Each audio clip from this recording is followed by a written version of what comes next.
ಇನ್ ಗುಲ್ಬರ್ಗಾ ವಾರ್ತೆಗಳ ಪ್ರಾಯೋಜಕರು Devanand sari centre supermarket Kalaburagi.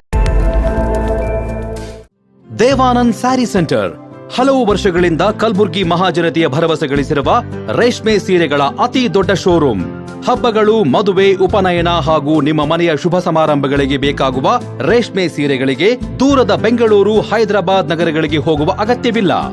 Devanand sari centre ನೀಡುತ್ತಿದೆ exclusive silk sari collections. Devanand sari ಸೆಂಟರ್ನಲ್ಲಿ ಈಗ ಮದುವೆ ಮುಂತಾದ ಶುಭ ಸಮಾರಂಭಗಳಿಗೆ ಕಾಂಚೀವರಂ ಸೇರಿದಂತೆ wedding bracket saris, pure Dharmavaram ಸೀರೆಗಳು, ಪ್ಯೂರ್ ಬನಾರಸ್ ಸೀರೆಗಳು, pure Uppada silk, pure Ilkal ಸೀರೆಗಳು, pure fancy Gadwal silk, pure Paithani ಸೀರೆಗಳು, ಪ್ಯೂರ್ ಸಾಫ್ಟ್ ಸಿಲ್ಕ್ ಸೀರೆಗಳು ವಿವಿಧ ವಿನ್ಯಾಸಗಳಲ್ಲಿ. ಕಲಬುರಗಿಯಲ್ಲೇ ಅತಿ ದೊಡ್ಡ ಮತ್ತು ವಿಶಾಲವಾದ 10,000 ಚದುರ ಅಡಿ ಇರುವ ಏಕೈಕ ಸ್ಯಾರಿ ಸೆಂಟರ್ ದೇವಾನಂದ್ ಸ್ಯಾರಿ ಸೆಂಟರ್. ಭೇಟಿ ಕೊಡಿ. ದೇವಾನಂದ್ ಸ್ಯಾರಿ ಸೆಂಟರ್, ಕಾಮತ್ ಹೋಟೆಲ್ ಹಿಂದುಗಡೆ, ಸೂಪರ್ ಮಾರ್ಕೆಟ್, ಕಲಬುರಗಿ.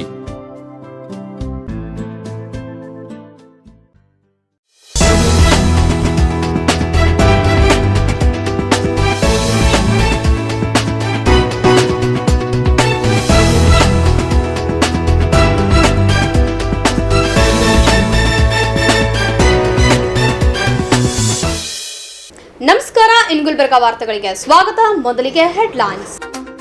ಕಲಬುರಗಿ ಯುವತಿಯ ಇಂಡಿಯಾ ಬುಕ್ ಆಫ್ ರೆಕಾರ್ಡ್ ಸಾಧನೆ.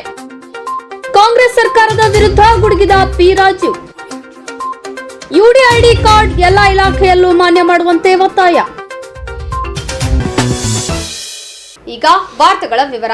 ಕಲಬುರಗಿಯ ಬಹುಮುಖ್ಯ ವ್ಯಕ್ತಿತ್ವದ ಪ್ರತಿಭೆಯಾಗಿರುವ ಆಕಾಂಕ್ಷಾ ಪ್ರಮೋದ್ ಪುರಾಣಿಕ್ ಅವರು ಇಂಡಿಯಾ ಬುಕ್ ಆಫ್ ರೆಕಾರ್ಡ್ ಸಾಧನೆ ಮಾಡುವಲ್ಲಿ ಯಶಸ್ವಿಯಾಗಿದ್ದಾರೆ. ಕಲಬುರಗಿ ನಗರದ ನಿವಾಸಿ ಆಕಾಂಕ್ಷಾ ಅವರ ಸಂಗೀತ, ಕ್ರೀಡೆ ಮತ್ತು ಸಾಂಸ್ಕೃತಿಕ ಲೋಕದ ಅನೇಕ ವಿಭಾಗಗಳಲ್ಲಿ ಅದ್ವಿತೀಯ ಸಾಧನೆ ಮಾಡುವ ಮೂಲಕ ಇಂಡಿಯಾ ಬುಕ್ ಆಫ್ ರೆಕಾರ್ಡ್ ಸಾಧನೆ ಮಾಡಿ ಕಲಬುರಗಿ ಕೀರ್ತಿಯನ್ನು ಹೆಚ್ಚಿಸಿದ್ದಾರೆ. ಆಕಾಂಕ್ಷಾ ಅವರ ಸಾಧನೆ ಇಂಡಿಯಾ ಬುಕ್ ಆಫ್ ರೆಕಾರ್ಡ್ನಲ್ಲಿ ದಾಖಲಾಗಿದ್ದು, ಕಲಬುರಗಿ ಭಾಗದ ರಾಜಕೀಯ ಗಣ್ಯರು, ಸಾಹಿತಿಗಳು, ಹೋರಾಟಗಾರರು ಅಭಿನಂದನೆ ಸಲ್ಲಿಸಿದ್ದಾರೆ. ಇನ್ನು ಆಕಾಂಕ್ಷಾ ಅವರು ಬೀದರ್ನ ಲಿಂಗರಾಜಪ್ಪ ಇಂಜಿನಿಯರಿಂಗ್ ಕಾಲೇಜಿನಲ್ಲಿ ಪ್ರಥಮ ವರ್ಷದ ಇಇ ಪದವಿ ಓದುತ್ತಿದ್ದು, ಅವರ ಸಾಧನೆಗೆ ಹಲವು ಸಂಘ ಸಂಸ್ಥೆಗಳು ಪ್ರಶಸ್ತಿ ನೀಡಿ ಗೌರವಿಸಿವೆ. ಇದೀಗ ಆಕಾಂಕ್ಷಾ ಹೆಸರು ಇಂಡಿಯಾ ಬುಕ್ ಆಫ್ ರೆಕಾರ್ಡ್ನಲ್ಲಿ ದಾಖಲಾಗಿದ್ದು, ಪೋಷಕರ ಸಂತೋಷ ಹೆಚ್ಚಿಸುವಂತೆ ಮಾಡಿದೆ. ಈ ಕುರಿತು ಮಾತನಾಡಿದ ಸಾಧಕಿ ಆಕಾಂಕ್ಷಾ ಅವರು, ತಂದೆ ತಾಯರ ಪ್ರೋತ್ಸಾಹ ಸಹಕಾರದಿಂದ ಇಂಡಿಯಾ ಬುಕ್ ಆಫ್ ರೆಕಾರ್ಡ್ ದಾಖಲೆಯ ಸಾಧನೆ ಮಾಡಲು ಸಾಧ್ಯವಾಗಿದೆ ಎಂದು ಸಂತಸ ಹಂಚಿಕೊಂಡರು. ಮಹತ್ವದ ಒಂದು ವಿಷಯವನ್ನು ತಮ್ಮೊಂದಿಗೆ ಹಂಚಿಕೊಳ್ಬೇಕಂತ ನನಗೆ ಬಹಳ ಖುಷಿ ಆಗ್ತದೆ. ನಮ್ಮ ಕೆಲಸ ಏನಂತಂದರೆ, ಯಾರು ಎಲೆಮರೆ ಕಾಯಿಯಾಗಿ ದುಡಿತಾರೆ ಅವರನ್ನು ಮುಖ್ಯ ವೇದಿಗೆ ತರ್ತಕ್ಕಂಥ ಕೆಲಸ ನಿಮಗೆಲ್ಲ ಗೊತ್ತಿದೆ. ಭಾಳ ಸುಮಾರು ದಿನಗಳಿಂದ ನಾವು ಮಾಡ್ತಾಯಿದ್ದೇವೆ. ನನ್ನ ಪಕ್ಕಕ್ಕೆ ಕುಂತವರು ಆಕಾಂಕ್ಷಾ ಪ್ರಮೋದ್ ಪುರಾಣಿಕ್ ಅಂಥೇಳಿ, ಬಹುಶಃ ತಾವೆಲ್ಲ ಹೆಸರು ಕೇಳಿರ್ತೀರಿ. ಆ ವಿದ್ಯಾರ್ಥಿನಿ ಪ್ರಾಥಮಿಕ ಮತ್ತು ಪ್ರೌಢ ಶಿಕ್ಷಣದಿಂದ ಅನೇಕ ಸಂಗೀತ ಮತ್ತು ಕ್ರೀಡಾ ಸ್ಪರ್ಧೆಗಳಲ್ಲಿ ತನ್ನನ್ನು ತಾನು ಗುರುತಿಸಿಕೊಂಡಂಥ ಒಬ್ಬ ಯುವತಿ.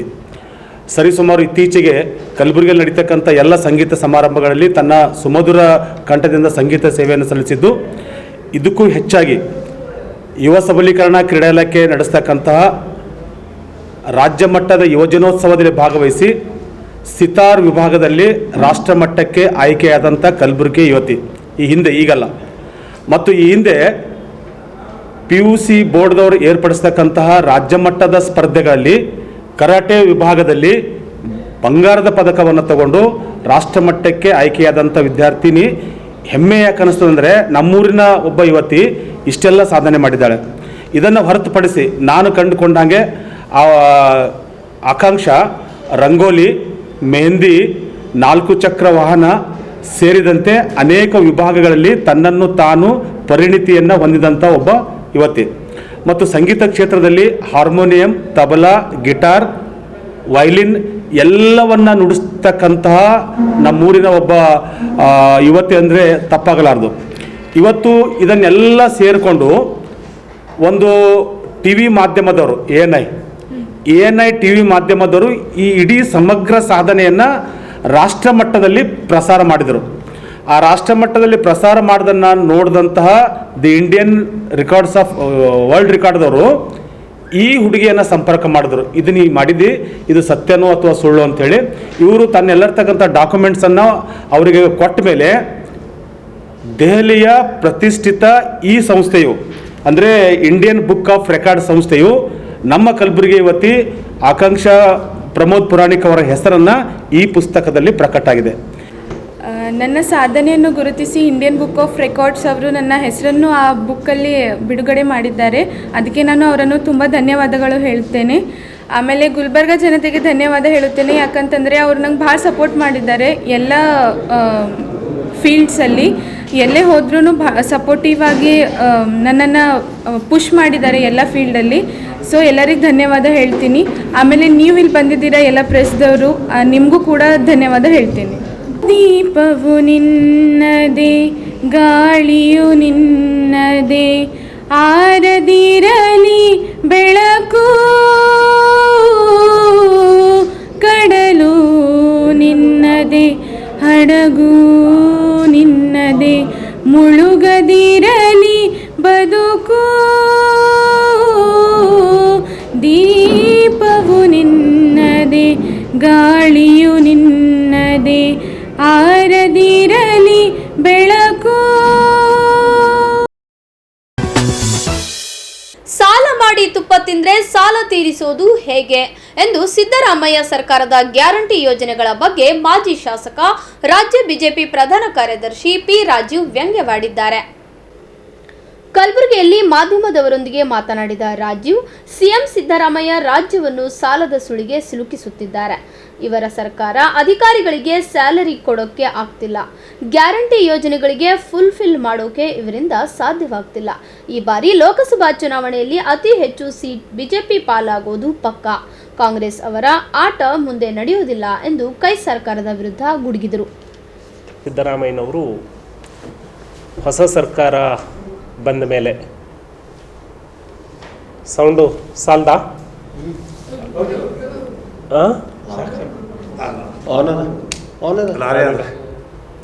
ಸನ್ಮಾನ್ಯ ಸಿದ್ದರಾಮಯ್ಯನವರು 1 ವರ್ಷವನ್ನು ಪೂರೈಸಿ 2ನೇ ವರ್ಷಕ್ಕೆ ನೂತನ ಸರ್ಕಾರದ 2ನೇ ವರ್ಷದ ಬಜೆಟನ್ನು ಮಂಡಿಸಿದ್ದಾರೆ. ಅಭಿವೃದ್ಧಿಯತ್ತ ದೇಶದ ಎಲ್ಲ ರಾಜ್ಯಗಳು ಸಾಗ್ತಾ ಇರುವಂತಹ ಸಂದರ್ಭದಲ್ಲಿ ಕರ್ನಾಟಕದಲ್ಲಿ ಸತತವಾಗಿ 2ನೇ ಬಾರಿ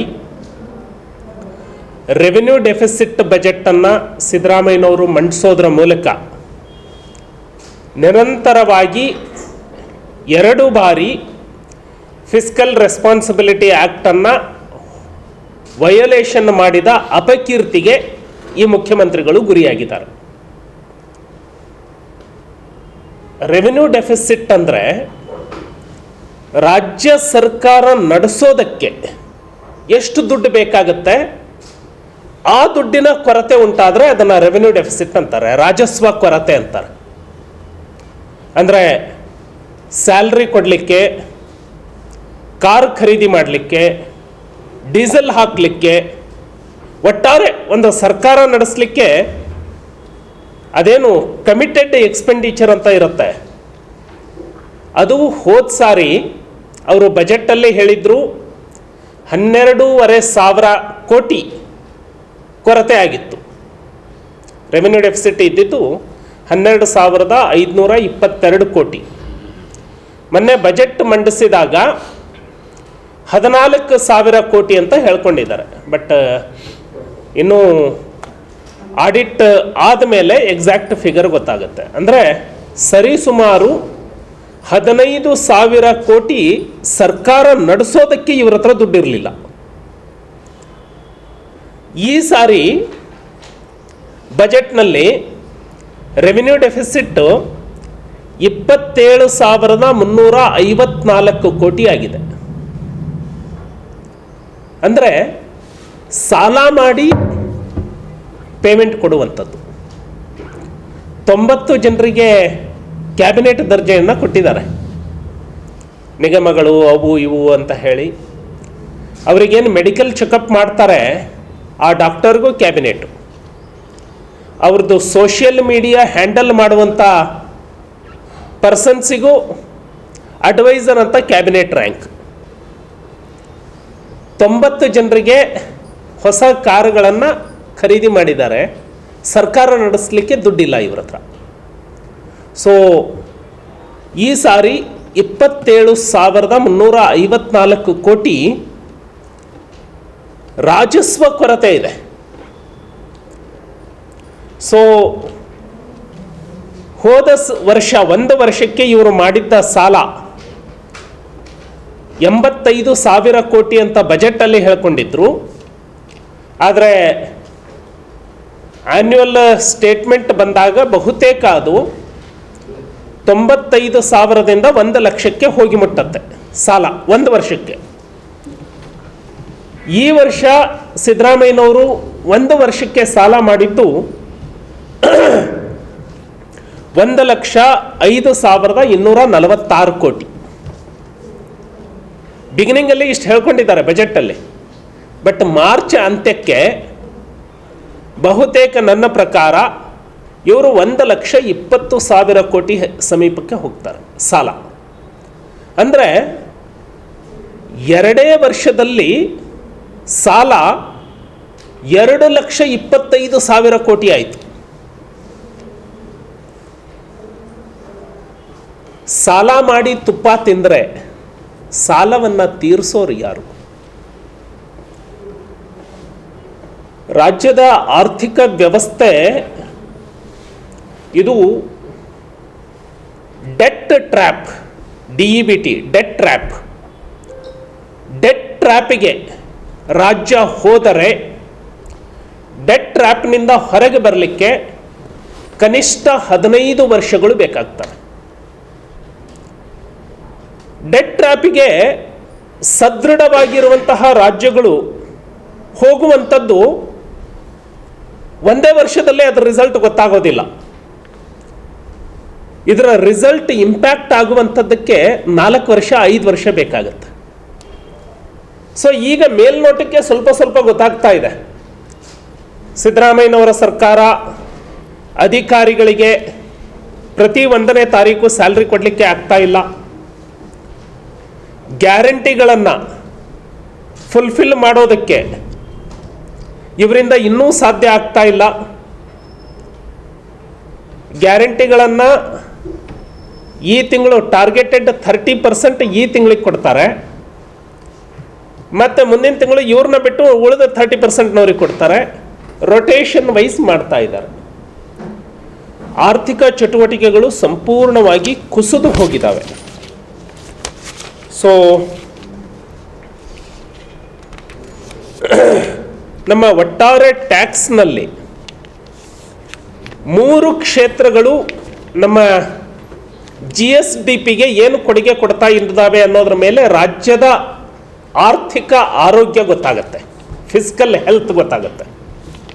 ಅದರಲ್ಲಿ ಕೃಷಿ, ಕೈಗಾರಿಕೆ ಮತ್ತು ಸೇವಾ ವಲಯ,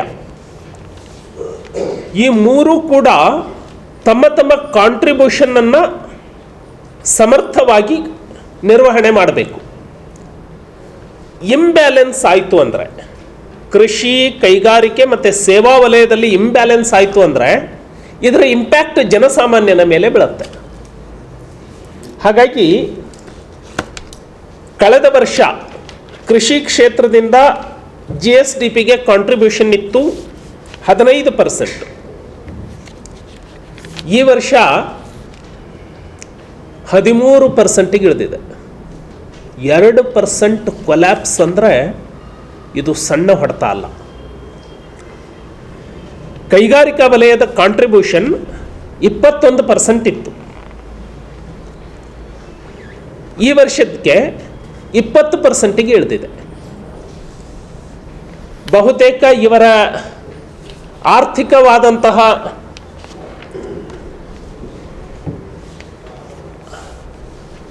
ಎಡಬಿಡಂಗಿ ನೀತಿಯಿಂದಾಗಿ ವಿದ್ಯುತ್ ದರದಲ್ಲಿ 2 ಸ್ಲ್ಯಾಬ್ಗೆ ತಂದರು. ಸ್ಮಾಲ್ ಸ್ಕೇಲ್ ಇಂಡಸ್ಟ್ರಿಗಳು ಬಾಗಿಲು ಮುಚ್ಚಿಬಿಟ್ಟಿದ್ದಾವೆ.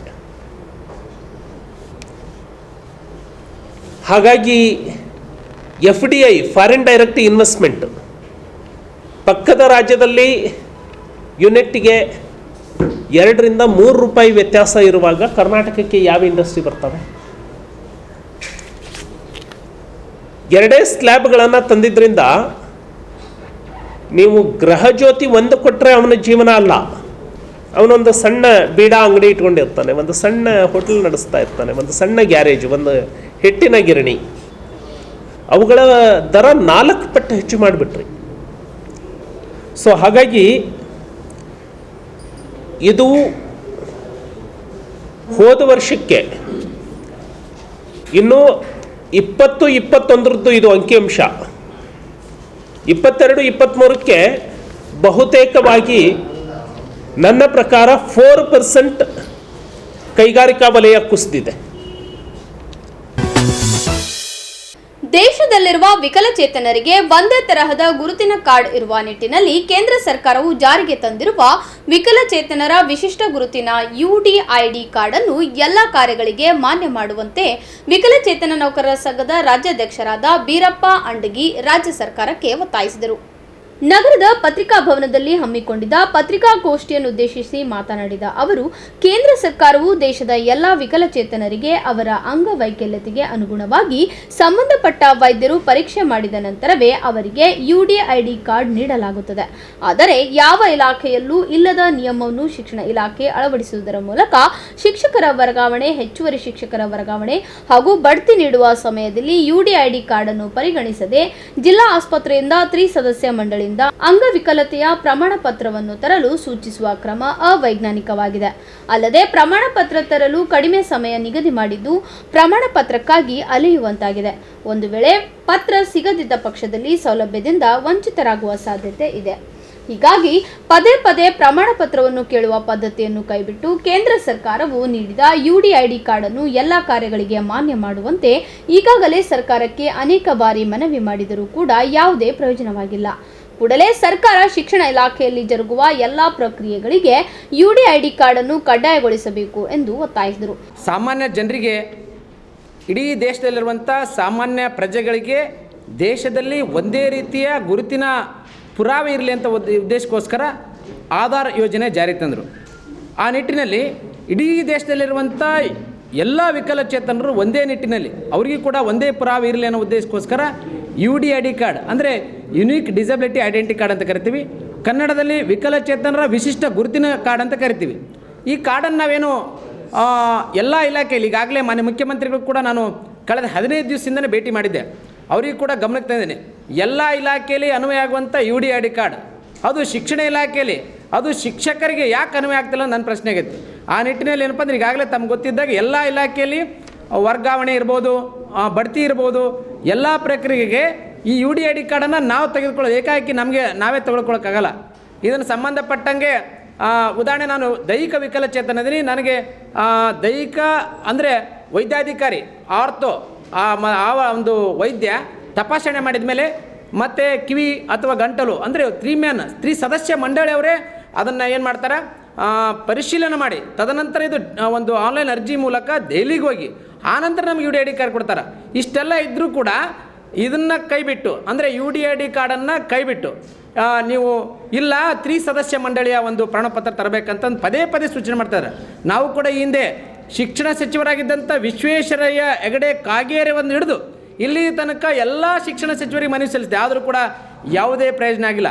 ಕೂಡಲೇ ಸರ್ಕಾರ ಏನಂದರೆ ನಾವು ಕೊಟ್ಟಂಥದ್ದಲ್ಲ, ಹಾದಿ ಬೀದಿಯಲ್ಲಿ ತೆಗೆದುಕೊಂಡಂಥ ಕಾರ್ಡ್ ಅಲ್ಲ, ಕೇಂದ್ರ ಸರ್ಕಾರ ನಮಗೆ ನೀಡಿರುವಂಥ UDID ಕಾರ್ಡ್ ಅನ್ನು ಪರಿಗಣಿಸಿ ಅದು ಶಿಕ್ಷಣ ಇಲಾಖೆಯಲ್ಲಿ ಪರಿಗಣಿಸ್ಬೇಕಂತ ಮಾನ್ಯ ಮುಖ್ಯಮಂತ್ರಿಗೆ ಒತ್ತಾಯ ಮಾಡ್ತಾ ಇದ್ದೀನಿ. ಇದು ಹಾಗಾದರೆ ಇದನ್ನು ಪರಿಗಣಿಸಲಿಲ್ಲ ಅಂದ್ರೆ ಕೇಂದ್ರ ಸರ್ಕಾರ ಕೋಟ್ಯಾಂತರ ರೂಪಾಯಿ ಹಣವನ್ನು ಖರ್ಚು ಮಾಡಿ ಪೋಲು ಮಾಡಿದಂಥ ಯೋಜನೆ ಇದಾಗುತ್ತೆ. ಇದನ್ನು ಈ ಕೂಡಲೇ ಅಂದರೆ ಯಾಕೆ ಇದನ್ನು ಒತ್ತಾಯ ಮಾಡ್ತೀನಿ ಅಂದರೆ, ತಮ್ಗೆ ಗೊತ್ತಿರ್ಬೋದು 10 ದಿವಸ ಇರುತ್ತೆ ಪ್ರಮೋಷನ್ಗೆ, ಒಂದು ಲಿಸ್ಟ್ ಕೊಟ್ಟಿರ್ತಾರೆ. ಮಾರ್ಚ್ 10ರೊಳಗಾಗಿ ನೀವು 3 ಸದಸ್ಯ ಮಂಡಳಿಯ ಆ ಒಂದು ಪ್ರಮಾಣಪತ್ರ ತಂದ್ರೆ ಮಾತ್ರ ನಾವೇನು ಮಾಡ್ತೀವಿ ಅಂದರೆ ನಿಮಗೆ ಪ್ರಮೋಷನಲ್ಲಿ ಬಡ್ತಿಯಲ್ಲಿ ಪರಿಗಣಿಸ್ತೀವಿ, ಇಲ್ಲಾಂದ್ರೆ ನಿಮ್ಮನ್ನು ವಿಕಲಚೇತರ ಶಿಕ್ಷಕರ ಹೊರತಾಗಿ ಸಾಮಾನ್ಯ ಶಿಕ್ಷಕರಂತ ಪರಿಗಣಿಸ್ತಾರೆ ಅಂತ ಒಂದು ಸೂಚನೆ ಕೂಡ ಕೊಡ್ತಾರೆ. ನಾವು ಹೋಗ್ತೀವಿ ಅಂದರೆ ಜಿಲ್ಲಾಸ್ಪತ್ರೆ, ಕಲಬುರಗಿ ಜಿಲ್ಲಾಸ್ಪತ್ರೆಗೆ ಹೋದಾಗ ಸಂಬಂಧಪಟ್ಟ ವೈದ್ಯರು ಸಿಗಲ್ಲ. ನಾವು ಶಾಲೆ ಬಿಟ್ಟು ಇವರು ಜಿಲ್ಲಾ ಆಸ್ಪತ್ರೆಗೆ ಅಲಿಯುವಂಥ ಕೆಲಸ ಆಗುತ್ತೆ. ಆದ್ದರಿಂದ ಕೂಡಲೇ ರಾಜ್ಯ ಸರ್ಕಾರ ಏನು ಮಾಡ್ಬೇಕಂದ್ರೆ UDID ಕಾರ್ಡನ್ನು ಶಿಕ್ಷಣ ಇಲಾಖೆಗೆ, ಬೇರೆ ಇಲಾಖೆಯಲ್ಲೆಲ್ಲ ಅನ್ವಯ ಆಗಿದೆ, ಅದನ್ನು ಜಾರಿಯಲ್ಲಿ ಆಗ್ತಾ ಇದೆ. ಕೇಂದ್ರ ಸರ್ಕಾರ ನೀಡಿರುವಂಥ UDID ಕಾರ್ಡನ್ನು ಪರಿಗಣಿಸಿ ಶಿಕ್ಷಕರ ಹೆಚ್ಚುವರಿ ಮಕ್ಕಳ ಸಂಖ್ಯೆಗಳು ನಡೆಯುವಂಥ ಹೆಚ್ಚುವರಿ ಪ್ರಕ್ರಿಯೆ ಇರ್ಬೋದು, ವರ್ಗಾವಣೆ ಇರ್ಬೋದು, ಬಡ್ತಿ ಪ್ರಕ್ರಿಯೆ ಜೊತೆಗೆ ವಿಕಲಚೇತರಿಗೆ ಸಿಗುವಂಥ ಎಲ್ಲ ಸೌಲಭ್ಯಗಳಿಗೆ UDID ಕಾರ್ಡನ್ನು ಪರಿಗಣಿಸಬೇಕಂತ ನಾನು ಒತ್ತಾಯ ಮಾಡ್ತೀನಿ. ಅದ್ರ ಜೊತೆಗೆ ಇಡೀ ರಾಜ್ಯದಲ್ಲೇ ನಾವೇನಂದ್ರೆ ಡಿಸೆಂಬರ್ ತಿಂಗಳಲ್ಲೇ ಮಾಡಬೇಕಾಗಿತ್ತು. ಅನೇಕ ನಮ್ಮ ವಿಕಲಚೇತರ ಸದಸ್ಯರ ಕಾರ್ಯ ಒತ್ತಡ ಮಧ್ಯೆ ಏನಪ್ಪ ಅಂದರೆ ಇಡೀ ರಾಜ್ಯದಲ್ಲಿ ಜಿಲ್ಲಾ ಮಟ್ಟದ ಪ್ರತಿಯೊಂದು ಜಿಲ್ಲೆಯಲ್ಲಿ ಈಗಾಗಲೇ ರಾಜ್ಯ ಮಟ್ಟದ ಸಮ್ಮೇಳನ ಕೂಡ ಮಾಡಿದ್ವಿ. ಜಿಲ್ಲೆಯಲ್ಲಿ ವಿಕಲಚೇತರು ನಾವು ಕೂಡ ಸಬಲರಾಗಿದ್ವಿ, ನಾವು ಕೂಡ ಸಂಘಟಿತರಾಗಿದ್ವಿ. ನಮ್ಮ ಆ ಒಂದು ಸಮಸ್ಯೆಗಳು ಜನಪ್ರತಿನಿಧಿಗೆ ಗೊತ್ತಾಗಲ್ಲ ಅನ್ನೋ ಉದ್ದೇಶಕ್ಕೋಸ್ಕರ, ಅಧಿಕಾರಿಗಳಿಗೆ ಜನಪ್ರತಿನಿಧಿಗಳಿಗೆ ಗೊತ್ತಾಗಲಿ ಅನ್ನೋ ಉದ್ದೇಶಕ್ಕೋಸ್ಕರ ರಾಜ್ಯದ ಪ್ರತಿಯೊಂದು ಜಿಲ್ಲೆಯಲ್ಲಿ ಡಿಸೆಂಬರ್ನಲ್ಲಿ ಅವನು ಜಿಲ್ಲಾ ಮಟ್ಟದ ವಿಕಲಚೇತರ ದಿನಾಚರಣೆ, ಉತ್ತಮ ಶಿಕ್ಷಕ ಮತ್ತು ಕ್ರಿಯಾಶೀಲ ನೌಕರರ ಜೊತೆಗೆ ವಿವಿಧ ಕ್ಷೇತ್ರದಲ್ಲಿ ಸಾಧನೆ ಮಾಡಿದಂಥ ವಿಕಲಚೇತನ ಗುರುತಿಸಿ ಅವರಿಗೆ ಪ್ರೋತ್ಸಾಹ, ಜೊತೆಗೆ ವಿಕಲಚೇತನ ಮಕ್ಕಳು SLC ಮತ್ತು ದ್ವಿತೀಯ PUCಯಲ್ಲಿ ಏನು ಪ್ರಥಮ ಸ್ಥಾನ ಪಡೆದಿರ್ತಾರೆ, ಹೆಚ್ಚು ಅಂಕ ಪಡೆದಿರ್ತಾರೆ, ಅವರನ್ನು ಗುರುತಿಸಿ ಅವರಿಗೆ ನಮ್ಮ ಸಂಘದಿಂದ ಪ್ರೋತ್ಸಾಹ ನೀಡುವಂಥ ಕೆಲಸ ಕೂಡ ಆಗ್ತಾಯಿದೆ. ಆ ನಿಟ್ಟಿನಲ್ಲಿ ಕಲಬುರಗಿಯಲ್ಲಿ ಮಾರ್ಚ್ 2 ಶನಿವಾರ ದಿನ ಅಪ್ಪ ಸೆಂಚುರಿ ಹಾಲ್ನಲ್ಲಿ ನಮ್ಮ ಜಿಲ್ಲಾ ಮಟ್ಟದ ವಿಕಲಚೇತನರ ದಿನಾಚರಣೆ ಕೂಡ ಹಮ್ಮಿಕೊಂಡಿದ್ವಿ. ಮುಖ್ಯ ಉದ್ದೇಶ ಅಂದರೆ ನಾವು ಸಂಘಟಿತರಾಗಿದ್ದು ನಮ್ಮ ಸಮಸ್ಯೆ ಇಡೀ ಒಂದು ಜಿಲ್ಲೆಯಲ್ಲಿರುವಂಥ ಎಲ್ಲ ಜನಪ್ರತಿನಿಧಿಗೆ ತಮ್ಗೆ ಗೊತ್ತಿದ್ದು ನಾವೇ ದಿನ. ಪತ್ರಿಕಾಗೋಷ್ಠಿಯಲ್ಲಿ ವಿಕಲಚೇತನ ನೌಕರರ ಸಂಘದ ಜಿಲ್ಲಾಧ್ಯಕ್ಷರಾದ ಮಲ್ಲಿಕಾರ್ಜುನ್ ಕುಂಸಿ, ಪ್ರಚಾರ ಸಮಿತಿಯ ಅಧ್ಯಕ್ಷರಾದ ಭೀಮ್ಶಾ ಘಾಳೆ, ಗೌರವ ಸಲಹೆಗಾರರಾದ ಶಿವಶಣಪ್ಪ ಕೆಂಚಗೊಂಡ, ಮಹಿಳಾ ಉಪಾಧ್ಯಕ್ಷರಾದ ಶಾರದಾ ಸೇರಿದಂತೆ ಇತರರು ಉಪಸ್ಥಿತರಿದ್ದರು. ಈಗ ಚಿಕ್ಕದೊಂದು ವಿರಾಮದ ನಂತರ ಮತ್ತೆ ವಾರ್ತಾ ಸಂಚಿಕೆ ಮುಂದುವರಿಯುತ್ತದೆ. ಸಾಧಕ ಬಾಧಕ ಅವಲೋಕಿಸಿ ವಿದ್ಯುತ್ ದರ ಪರಿಷ್ಕರಣೆ, ನಗರದಲ್ಲಿ ಪಿ ರವಿಕುಮಾರ್ ಹೇಳಿಕೆ. ಅದ್ದೂರಿಯಾಗಿ ಜರುಗಿದ ಗಾಣದೇವತಾ ಜಾತ್ರೆ, ಮಹಾನಗರ ಪಾಲಿಕೆ ಅಧಿಕಾರಿಗಳ ವಿರುದ್ಧ ಕಾರ್ಮಿಕ ಸಂಘಟನೆಯ ಆಕ್ರೋಶ. ಡಾಕ್ಟರ್ ಉಮೇಶ್ ಅವರನ್ನು ಜಿಮ್ಸ್ ನಿರ್ದೇಶಕರ ಸ್ಥಾನದಿಂದ ಕೆಳಗಿಳಿಸುವಂತೆ ಪ್ರತಿಭಟನೆ. ದೇವಾನಂದ್ ಸ್ಯಾರಿ ಸೆಂಟರ್ ಹಲವು ವರ್ಷಗಳಿಂದ ಕಲಬುರ್ಗಿ ಮಹಾಜನತೆಯ ಭರವಸೆ ಗಳಿಸಿರುವ ರೇಷ್ಮೆ ಸೀರೆಗಳ ಅತಿ ದೊಡ್ಡ ಶೋರೂಮ್. ಹಬ್ಬಗಳು, ಮದುವೆ, ಉಪನಯನ ಹಾಗೂ ನಿಮ್ಮ ಮನೆಯ ಶುಭ ಸಮಾರಂಭಗಳಿಗೆ ಬೇಕಾಗುವ ರೇಷ್ಮೆ ಸೀರೆಗಳಿಗೆ ದೂರದ ಬೆಂಗಳೂರು, ಹೈದರಾಬಾದ್ ನಗರಗಳಿಗೆ ಹೋಗುವ ಅಗತ್ಯವಿಲ್ಲ. ದೇವಾನಂದ್ ಸ್ಯಾರಿ ಸೆಂಟರ್ ನೀಡುತ್ತಿದೆ exclusive silk sari collections. Devanand sari ಸೆಂಟರ್ನಲ್ಲಿ ಈಗ ಮದುವೆ ಮುಂತಾದ ಶುಭ ಸಮಾರಂಭಗಳಿಗೆ ಕಾಂಚೀವರಂ ಸೇರಿದಂತೆ wedding bracket saris, pure Dharmavaram ಸೀರೆಗಳು, ಪ್ಯೂರ್ ಬನಾರಸ್ ಸೀರೆಗಳು, pure Uppada silk, pure Ilkal ಸೀರೆಗಳು, pure fancy Gadwal silk, pure Paithani ಸೀರೆಗಳು, ಪ್ಯೂರ್ ಸಾಫ್ಟ್ ಸಿಲ್ಕ್ ಸೀರೆಗಳು ವಿವಿಧ ವಿನ್ಯಾಸಗಳಲ್ಲಿ. ಕಲಬುರಗಿಯಲ್ಲೇ ಅತಿ ದೊಡ್ಡ ಮತ್ತು ವಿಶಾಲವಾದ 10,000 ಚದುರ ಅಡಿ ಇರುವ ಏಕೈಕ ಸ್ಯಾರಿ ಸೆಂಟರ್ ದೇವಾನಂದ್ ಸ್ಯಾರಿ ಸೆಂಟರ್. ಭೇಟಿ ಕೊಡಿ. ದೇವಾನಂದ್ ಸ್ಯಾರಿ ಸೆಂಟರ್, ಕಾಮತ್ ಹೋಟೆಲ್ ಹಿಂದುಗಡೆ, ಸೂಪರ್ ಮಾರ್ಕೆಟ್, ಕಲಬುರಗಿ.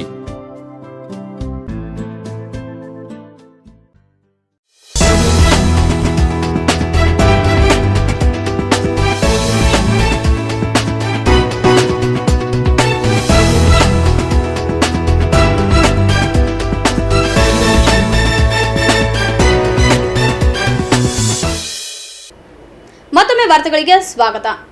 ಸಾಧಕ ಬಾಧಕ ಅವಲೋಕಿಸಿ ವಿದ್ಯುತ್ ದರ ಪರಿಷ್ಕರಣೆ ವರದಿ ಸರ್ಕಾರಕ್ಕೆ ಸಲ್ಲಿಸುವುದಾಗಿ ಕರ್ನಾಟಕ ವಿದ್ಯುತ್ ಶಕ್ತಿ ನಿಯಂತ್ರಣ ಆಯೋಗದ ಅಧ್ಯಕ್ಷ ಪಿ ರವಿಕುಮಾರ್ ತಿಳಿಸಿದರು.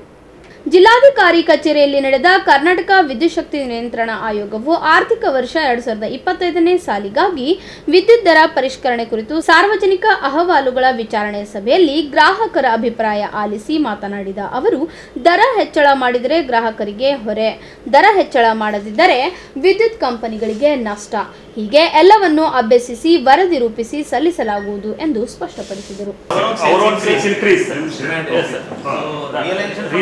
From IX or surplus sale was lesser, sir. That but in local sales ಜಾಸ್ತಿ ಆಗಿದೆ ಅಲ್ಲ ಸರ್, ಲೋಕಲ್ ಸೇಲ್ ಬರಬೇಕಲ್ಲ.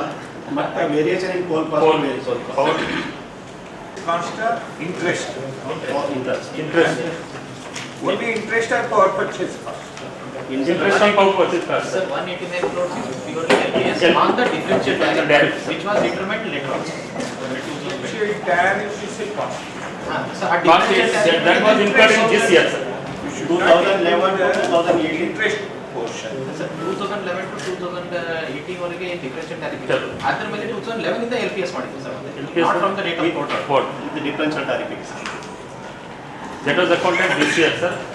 Other financially told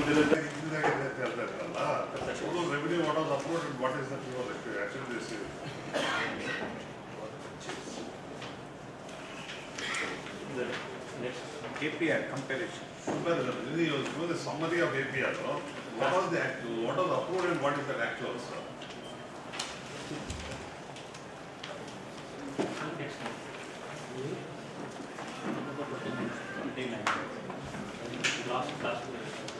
ನೀವು ಅಕೌಂಟ್ಸ್ ಮಾಡೋವಾಗ ನೆಟ್ ಆಗಿದೆ ಬಟ್ ಈ ವರ್ಷದ ರೆವೆನ್ಯೂ ನಲ್ಲಿ that is also Recovered, sir, and it is adjusted to the previous year's income, sir. That we cannot take it as this year's sales, sir.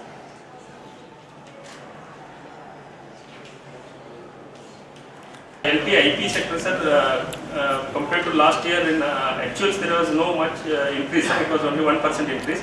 But in HT sector, sir, HT tariff category, there was an increase of power sale to 20%, sir.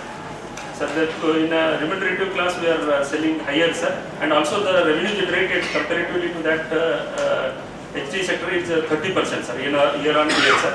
So there is this one, sir. Overall there was a 3% consumption increase and 8% revenue generation. Sir, approved actual energy sales, sir, we see that there is an increase in HT industrial sales, sir, to the tune of 15%, sir, and HT commercial 8%, sir. Total LT is increase is not much, sir. It is 330 million units, sir. This is approved actual revenue demand, sir. In HT sector, we see that there is a increase in the in FY23 there is an increase of 326 crores of generation. ಸಭೆಯಲ್ಲಿ ಕರ್ನಾಟಕ ವಿದ್ಯುತ್ ನಿಯಂತ್ರಣ ಆಯೋಗ ಸದಸ್ಯ MD Ravi, ಕಾರ್ಯದರ್ಶಿ B N Varaprasad, ಉಪನಿರ್ದೇಶಕ ಶಂಕರ್ ಸುಂದರ್, ಕಲ್ಯಾಣ ಕರ್ನಾಟಕ ವಾಣಿಜ್ಯ ಮತ್ತು ಕೈಗಾರಿಕಾ ಸಂಸ್ಥೆಯ ಅಧ್ಯಕ್ಷ ಶಶಿಕಾಂತ್ ಪಾಟೀಲ್, ಸಣ್ಣ ಕೈಗಾರಿಕೆಗಳ ಮಾಲೀಕರ ಸಂಘದ ಭೀಮಾಶಂಕರ್ ಪಾಟೀಲ್, ಕಲ್ಯಾಣ ಕರ್ನಾಟಕ ಭಾಗದ ಕೈಗಾರಿಕಾ ಸಂಘದ ಪ್ರತಿನಿಧಿಗಳು ಸೇರಿದಂತೆ ಮುಂತಾದವರಿದ್ದರು. ನಗರದ ಕೆಎಚ್ಬಿ ಕಾಲೋನಿ, ಹಳೆ ಜೇವರ್ಗಿ ರಸ್ತೆ, ಪಿಎನ್ಟಿ ಕ್ವಾರ್ಟರ್ಸ್ ಹತ್ತಿರ ಇರುವ ಗಾಣದೇವತಾ ದೇವರ 14ನೇ ಜಾತ್ರಾ ಮಹೋತ್ಸವವು ಅದ್ದೂರಿಯಾಗಿ ಜರುಗಿತು. ಗಾಣದೇವತಾ ಮಂದಿರ ಜ್ಞಾನ ದೇವತಾ ಟ್ರಸ್ಟ್ ನೇತೃತ್ವದಲ್ಲಿ ನಡೆದ ಜಾತ್ರಾ ಮಹೋತ್ಸವದ ದಿವ್ಯ ಸಾನ್ನಿಧ್ಯವನ್ನು ವಹಿಸಿದ್ದ ಬಬ್ಲಾದಿ ಮಠದ ಶಿವಮೂರ್ತಿ ಶಿವಾಚಾರ್ಯರು ಹಾಗೂ ಚಳಕಾಪುರ ಮಠದ ಶಂಕರಾನಂದ ಸ್ವಾಮೀಜಿಗಳು ಭಕ್ತರನ್ನು ಉದ್ದೇಶಿಸಿ ಆಶೀರ್ವಚನ ನೀಡಿದರು.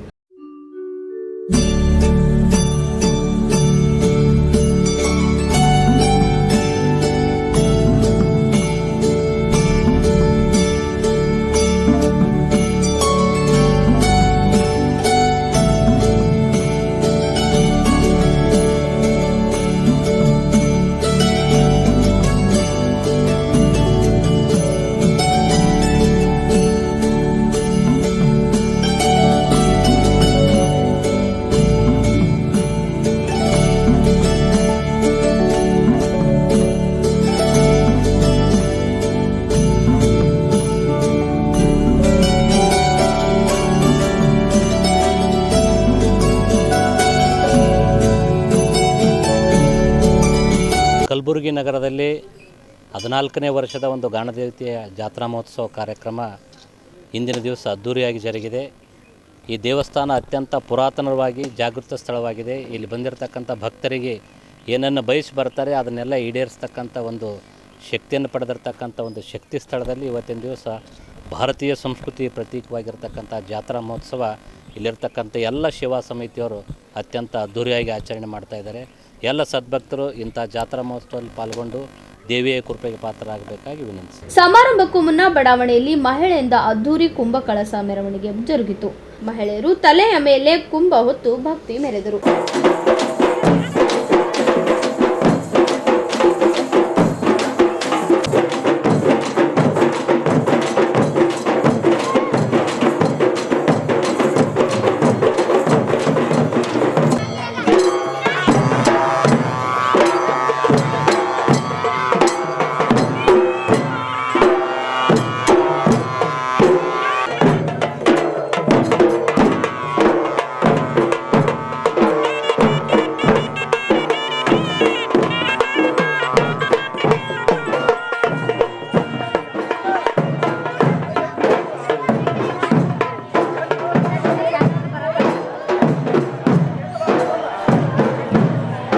ಬಂದರೂ ನಮ್ಮ ಮನಸ್ಸಿನಲ್ಲಿ ಏನು ಬೇಡಿಕೆ ಇದೆ ಅದು ನಾವು ಬೇಡ್ಕೊಂಡ್ರೆ ಖಂಡಿತವಾಗಿ ಆ ದೇವತೆ ನಮಗೆ ಕಷ್ಟ ಪರಿಹಾರ ಮಾಡ್ತಾಳೆ. ಏನೇ ಇದ್ರೂ ನಮಗೆ ಆಶೀರ್ವಾದ ಮೂಲಕ ಯಾವುದೇ ನಾವು ಏನೇ ಬೇಡ್ಕೊತೀವಿ, ಯಾವುದೇ ರಂಗದಲ್ಲಿ ಒಂದು ಸಂಸಾರದಲ್ಲಿ ಕಷ್ಟ ಇತ್ತು, ಹಾಗೂ ರಾಜಕೀಯದಲ್ಲಿ ಇತ್ತು, ಇನ್ನಿತ ಬಿಸ್ನೆಸ್ನಲ್ಲೇ ಇತ್ತು, ಸಾಕಷ್ಟು ವಿವಿಧ ಎಲ್ಲ ಈ ಕ್ಷೇತ್ರಗಳಲ್ಲಿ ನಮ್ಗೆ ಕಷ್ಟ ತೊಂದರೆಗಳಿದ್ದರೆ ಈ ದೇವಿ ದರ್ಶನ ಪಡೆದುಕೊಂಡ್ರೆ ಎಲ್ಲ ಮುಂದಿನ ದಿನಗಳಲ್ಲಿ ಎಲ್ಲ ಯಶಸ್ವಿ ಆಗ್ತದೆ. ಅದಕ್ಕೆ ಈ ಕಾರ್ಯಕ್ರಮ ಪ್ರತಿ ವರ್ಷ ಜಾತ್ರಾ ಮಾಡೋದ್ರಿಂದ ಒಂದು ಎಲ್ಲ ಜನರ ಈ ಅಂಬಿಕಾನಗರ ಇತ್ತು, KHB ಕಾಲನಿ ಇತ್ತು, ಈ ಅಕ್ಕಪಕ್ಕನ ಎಲ್ಲ ಒಂದು ತಾರ್ಫೈಲ್ ಆಯಿತು. ಹಾಗೂ ಈ ತಾರ್ಫೈಲ್ನ ಕಾರ್ಪೊರೇಟರ್ ಆದ ನಾಗಮ್ಮ ದೊಡ್ಡಮನಿಯವರು ಹಾಗೂ ದಿಗಂಬರವರು ಏನು ಅದರಲ್ಲಿ ವಿಶೇಷವಾಗಿರ್ತಕ್ಕಂಥ ಗಾಣದೇವತೆ ಜಾತ್ರಾ ಮಹೋತ್ಸವ ನಡೀತಾ ಇದೆ. ಬಹುಶಃ ಈ ಜಾತ್ರಾ ಮಹೋತ್ಸವದ ದಿನದಂದು ಬೆಳಗ್ಗೆ 7 ಗಂಟೆಯಿಂದ ರುದ್ರಾಭಿಷೇಕ ಮತ್ತು ವಿಶೇಷವಾಗಿರ್ತಕ್ಕಂಥ ಪಲ್ಲಕ್ಕಿ ಉತ್ಸವ ಅನೇಕ ಕಾರ್ಯಕ್ರಮಗಳು ಜರುಗ್ತಾ ಇವೆ. ಇಂಥ ಯಾವ ಕಾರ್ಯಕ್ರಮದ ದಿನದಂದು ಈ ನಗರದ ಮತ್ತು ಈ ಸಮಿತಿಯ ಅನೇಕರು ಕೂಡಿ ಏನು ಇದರ ಮುಂದೆ ಇರತಕ್ಕಂಥ ಉದ್ಯಾನವನಕ್ಕೆ ಈ ಗಾಣದೇವತೆಯ ಹೆಸರು ಇಡಬೇಕು ಮತ್ತು ಈ ಭಾಗದಲ್ಲಿ ಯಾವುದೇ ಕಾರ್ಯಕ್ರಮ ಆದ್ರೆ ಒಂದು ಗಾಣದೇವತೆಯ ಒಂದು ಸ್ಥಾನದಲ್ಲಿ ಕಾರ್ಯಕ್ರಮವು ನಡಿಬೇಕು ಅಂತೇಳಿ ಈ ಸ್ಥಳೀಯರು ಏನಿಲ್ಲಿರ್ತಕ್ಕಂಥ ಬಡಾಣಿಯವರು ಆ ಉದ್ಯಾನವನದ ಒಂದು ಅಡಿಗಲ್ಲನ್ನು ಪರಮ ಪೂಜ್ಯರಾಗಿರ್ತಕ್ಕಂಥ ಯಾವ ಬಬಲಾದ ಶ್ರೀಮಠದ ಶಿವಮೂರ್ತಿ ಶಿವಾಚಾರ್ಯರು ಮತ್ತು ಯಾವ ಚಳಕಾಪುರದ ಪರಮ ಪೂಜ್ಯರಾಗಿರ್ತಕ್ಕಂಥ ಶಂಕರಾನಂದ ಸ್ವಾಮೀಜಿಯವರ ಅಮೃತಾಸ್ತದಿಂದ ಅಡಿಗಲ್ಲು ಕೂಡ ಇವತ್ತು ಪ್ರತಿ ವರ್ಷದಂತೆ ಈ ವರ್ಷವೂ ಕೂಡ ದೇವಿಯ ಉತ್ಸವ. ಈ ದೇವಿ ಗಾಣದೇವತೆ 3 ಸೀಮೆಯಲ್ಲಿ ಕೂಡಿದಂಥ ಗಾಣದೇವತೆ ಇವತ್ತಿನ ದಿವಸ ಈ ನಮ್ಮ ಹೌಸಿಂಗ್ ಬೋರ್ಡ್ ಕಾಲನಿಯಲ್ಲಿ ಮೆರವಣಿಗೆ ಇದೆ, ರಥೋತ್ಸವ ಇದೆ. 101 ಕಳಸಿ ಹೆಣ್ಮಕ್ಳು ಬಂದು ಕಳಸಿಯನ್ನು ಹೊತ್ತು ಡೊಳ್ಳಿನ ಕಾರ್ಯಕ್ರಮ, ಪುರೋಹಿತರು ಎಲ್ಲರೂ ಕೂಡಿ ಈ ನಮ್ಮ ಹೌಸಿಂಗ್ ಬೋರ್ಡ್ ಕಾಲನಿಯಲ್ಲಿ ವಿಜೃಂಭಣೆಯಿಂದ ನಡೆಯುತ್ತಿದೆ. ಇನ್ನು ಮುಂದೆ ಅಲ್ಲಿ ಪ್ರಸಾದ ಸೇವೆ ಇರುತ್ತದೆ, ಸರ್ವರಿಗೂ ಪ್ರಸಾದ ಸೇವೆ ಇರುತ್ತದೆ ಮತ್ತು ಹಾಗೆ ಪ್ರಸಾದ ಸೇವಿಸುತ್ತಾ ಸಂಗೀತ ಕಾರ್ಯಕ್ರಮವನ್ನು ಮಾಡಿರುತ್ತದೆ. ಇನ್ನು ಎಲ್ಲ ಭಕ್ತಾದಿಗಳು ಬಂದು ಇವತ್ತು ಪ್ರಸಾದ ಸೇವಿಸಿ ಹೋಗಬೇಕೆಂದು ತಮ್ಮಲ್ಲಿ ಈ ಗಾಣದೇವತೆ ವತಿಯಿಂದ ಕೇಳಿಕೊಳ್ಳುವೆನು. ಸಮಾರಂಭದಲ್ಲಿ ಡಿಸಿಸಿ ಬ್ಯಾಂಕ್ ಉಪಾಧ್ಯಕ್ಷರಾದ ಡಾಕ್ಟರ್ ಸುರೇಶ್ ಸಜ್ಜನ್, ಪ್ರಕಾಶ್ ಸಜ್ಜನ್, ನೀಲ್ಕಂಠರಾವ್ ಮುಲ್ಗೆ, ಶಂಕರಗೌಡ ಪಾಟೀಲ್, ಶಿವರಾಜ್ ಅವಂತಿ, ರುದ್ರಗೌಡ ಪಾಟೀಲ್, ಶಿವರಾಜ್ ಪಾಟೀಲ್, ಸಿದ್ದರಾಮಪ್ಪ ಪಾಟೀಲ್, ಸಮಿತಿಯ ಅಂದಾನಪ್ಪ ಗೌಡ, ತಿಪ್ಪಣ್ಣ ಹಲ್ಚೇರಿ, ಸುರೇಶ್ ಗೌರ್, ವೆಂಕಟೇಶ್ ಕುಲಕರ್ಣಿ ಸೇರಿದಂತೆ ಅನೇಕರು ಭಾಗಿಯಾಗಿದ್ದರು. ಮಹಾನಗರ ಪಾಲಿಕೆ ಅಧಿಕಾರಿಗಳು ಡಾಕ್ಟರ್ BR ಅಂಬೇಡ್ಕರ್ ಅವರ ಬಗ್ಗೆ ಅವಹೇಳನಕಾರಿಯಾಗಿ ಮಾತನಾಡಿದ್ದಾರೆ ಎಂದು ಆರೋಪಿಸಿ ಹಾಗೂ ಅವರ ವಿರುದ್ಧ ಕ್ರಮ ಜರುಗಿಸುವಂತೆ ಒತ್ತಾಯಿಸಿ ಪ್ರತಿಭಟನೆ ನಡೆಸಲಾಯಿತು. ಮಹಾನಗರ ಪಾಲಿಕೆ ಪೌರ ಕಾರ್ಮಿಕರ ಸಂಘದ ನೇತೃತ್ವದಲ್ಲಿ ನಗರದ DC ಕಚೇರಿಯ ಎದುರು ಪ್ರತಿಭಟನೆ ನಡೆಸಿದ ಕಾರ್ಮಿಕರು ಕಲಬುರಗಿ ಮಹಾನಗರ ಪಾಲಿಕೆಯ 2 ಅಧಿಕಾರಿಗಳಾದ ಅಂಬಾದಾಸ್ ಖತಲ್ ಹಾಗೂ ಸಾವಿತ್ರಿಬಾಯಿ ಸಲ್ಗರ್ ಅವರ ಫೋನ್ ಸಂಭಾಷಣೆಯಲ್ಲಿ ಡಾಕ್ಟರ್ BR ಅಂಬೇಡ್ಕರ್ ಅವರ ಬಗ್ಗೆ ಅವಹೇಳನಕಾರಿ ಮಾತುಗಳನ್ನಾಡಿದ್ದಾರೆ ಎಂದು ಆಕ್ರೋಶ ವ್ಯಕ್ತಪಡಿಸಿದರು. ಕೂಡಲೇ ಈ ಕುರಿತು ಪರಿಶೀಲನೆ ನಡೆಸಿ ತಪ್ಪಿತಸ್ಥರ ವಿರುದ್ಧ ಕಠಿಣ ಕಾನೂನು ಕ್ರಮ ಜರುಗಿಸುವಂತೆ ಪ್ರತಿಭಟನಾಕಾರರು ಒತ್ತಾಯಿಸಿದರು. ನಾವು ಏನು ಈ ಹೋರಾಟ ಹಮ್ಮಿಕೊಂಡಿದ್ದೀವಿ, ಯಾಕಂದ್ರೆ ಕಲಬುರಗಿ ಮಹಾನಗರ ಪಾಲಿಕೆಯಲ್ಲಿ ಏನು ಕೆಲಸ ಮಾಡ್ತಿರ್ತಕ್ಕಂಥ ಅಂಬಾದಾಸ್ ಖತಾಲ್ ಅಂತ ಹೇಳ್ತೀನಿ ಮ್ಯಾನೇಜರಾಗಿ ಕೆಲಸ ಮಾಡ್ಲತ್ತಾರ. ಇನ್ನೊಬ್ರು ಅರ ಯಾರಂದ್ರೆ ಸಾವಿತ್ರಿಬಾಯಿ ಸಲಗರ್ ಅಂತೇಳಿ ಅವರು KS ಅಧಿಕಾರಿ ಅದಾರ. ನಿನ್ನೆ ನಮಗೆ ಗೊತ್ತಾದ ಪ್ರಕಾರ ಅವ್ರೇನು ಕರೆ ಒಂದು ಆಡಿಯೋ ರಿಲೀಸ್ ಆಗ್ಯದ್ರಿ. ಇದು ಸುಮಾರು 4-5 ದಿನ ಹಿಂದೆ ಆದಂಥ ಇನ್ಸಿಡೆಂಟ್ ಇರ್ಬೋದು. ಮೇ ಬಿ ಅದು ಆಡಿಯೋ ಆಗಿ 4-5 ದಿನ ಹಿಂದೆ ಇವರೆಲ್ಲ ಕಾನ್ವರ್ಸೇಷನ್ ಮಾಡ್ತಾರೆ. ಏನಂತಪ್ಪ ಅಂದ್ರೆ ಈ ಸಂವಿಧಾನ ಅನ್ನೋದು ಏನದ, ಇದು ಯಾರು ಮಾಡ್ರ, ಯಾಕೆ ಮಾಡ್ಯಾನ, ಮಾಡ್ದವ ಏನನ ಭಾಳ ದೊಡ್ಡ ಇದು ಏನು ಇಂಥವು ಎಷ್ಟು ಇದು ಮಾಡ್ಲಿಕ್ಕೆ ನಾವು ಹಿಂದೂಗಳದೀವಿ, ಇದು ಇವತ್ತಲ್ಲ ನಾಳೆಗೆ ನಾವು ಬದಲಿ ಮಾಡ್ಲಿಕ್ಕೆ ಬಂದೀವಿ ಅಧಿಕಾರದಾಗ. ನಮ್ಮ ಸರ್ಕಾರ ನಮ್ಮ ಮನುವಾದಿಗಳು ಅವ ಏನು ಅಜೆಂಡಾ ಏನದ ಅಂದ್ರೆ ಹಿಂದೂ ಅಜೆಂಡಾ ಇಟ್ಕೊಂಡು ಅವ್ನು ಮಾತಾಡ್ಲತ್ತಾನ. ಆ ಆಡಿಯೋ ಒಳಗೆ ಅದೆಲ್ಲ ಕವರ್ ಆಗಿಲ್ಲ. ಮೊದಲೇದಾಗಿ ಏನು ಕವರ್ ಆಗ್ಯದಂದ್ರೆ ಅವ ಏನು ಬರೀತಾನ, ಅವನಿಗೇನು ಇದು ಮಾಡ್ರ ಅಂತೇಳಿ ಏಕವಚನದಾಗ ಮಾತಾಡಿರೋದು ಅದ ಅಂತ ಜನ ತಿಳಿಲತ್ತಾರ. ಬಟ್ ಈ ಆಡಿಯೋ ಹಿಂದಿನ ಭಾಗ ಏನದ ಯಾವ್ದು ಕವರ್ ಆಗಿಲ್ಲ ನೋಡು, ಅದು ಪ್ರತ್ಯಕ್ಷದರ್ಶಿ ಒಬ್ಬರು ಅನ್ಕರೆ ಅವ್ರ ಜೊತೆಗಿರೋಂಥ ಕಲಿಗೆ ಲೀಕ್ ಮಾಡಿರೋಂಥ ವಿಡಿಯೋ. ಯಾಕೆ ಆಡಿಯೋ, ಯಾಕಂದ್ರೆ ಇದು ಇವತ್ತು ನಿನ್ನೆದಲ್ಲ, ಸುಮಾರು ವ್ಯಕ್ತಿ ಬಂದಾಗಿನಿಂದ ಇಂಥ ಅವಹೇಳನಕಾರಿ ಮಾತುಗಳು ಮಾತಾಡ್ಕೊಂಡು ಬಂದಾನ. ಬಟ್ ಎಲ್ಲಿವರೆಗೂ ಅದು ಕ್ಯಾಪ್ಚರ್ ಆಗಿರಲಿಲ್ಲ. ಅದು ಯಾವತ್ತು ಅತಿರೇಕಕ್ಕೆ ಹೋಗ್ತದ ಅವ್ನ ಜೊತೆಗಿರೋಂಥ ಒಬ್ಬ ಕಲಿಗೆ ಆ ಆಡಿಯೋನ ಲೀಕ್ ಮಾಡ್ತಾನೆ. ಬಟ್ ಅದ್ರೊಳಗೆ ಅಂಥ ಇದ್ರ ಪ್ರಕಾರ ಇರೋಂಥದ್ದು ಇಲ್ಲ ಅಂತ ಇವ್ರು ಹೇಳ್ತಾರೆ. ಬಟ್ ಅದ್ರ ಹೊರತಾಗೂ ಬೇರೆಯಷ್ಟು ವಿಷಯಗಳೇನು ಕರೆ ಅವ್ನು ಮಾತಾಡೋಣ. ಏನವ ಅಂತಾರ ಹೊಲೆಯರಿಗೆ ಅದು ಮಾಡೋಣ ಇದು ಮಾಡೋಣ, ದೇಶಕ್ಕೇನು ಮಾಡಲ್ಲ. ಅವ ದೇಶಕ್ಕೇನು ಮಾಡಿಲ್ಲ ಅಂದ್ರೆ ಆ ಹೆಣ್ಮಗಳು ಇವತ್ತು KS ಅಧಿಕಾರಿಯಾಗಿ ಒಬ್ಬ ಅಧಿಕಾರ ಸ್ಥಾನದಾಗ ಕುಂದಿರ್ತಿರ್ಲಿಲ್ಲ.